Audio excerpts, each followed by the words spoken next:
Le suivi et l'établissement de rapports constituent le fondement de toute INDH. Quand une INDH produit des connaissances objectives et indépendantes en matière de droits de l'homme et établit des rapports à ce sujet, elle accumule de l'autorité dont elle a besoin lorsqu'elle mène des tâches relevant des autres domaines de son mandat.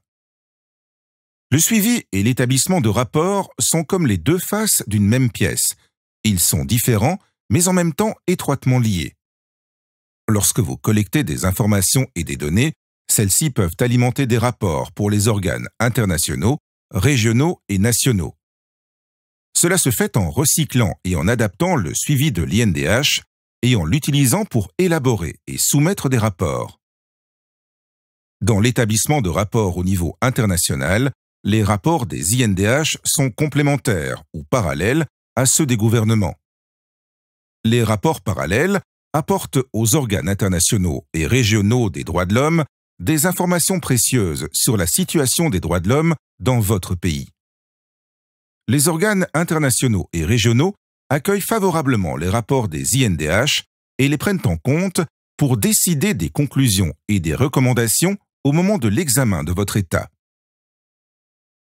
Lorsque les recommandations issues de l'examen sont mises en œuvre par votre gouvernement, l'INDH est en mesure de fournir des conseils et une assistance pour aider le gouvernement dans ce processus.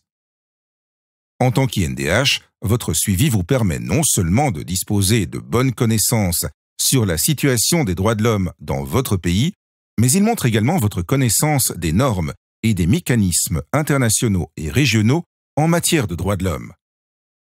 La connaissance de ces deux domaines est essentielle lorsque vous conseillez votre gouvernement dans ses efforts pour harmoniser la législation et les pratiques nationales avec ses obligations internationales en matière de droits de l'homme.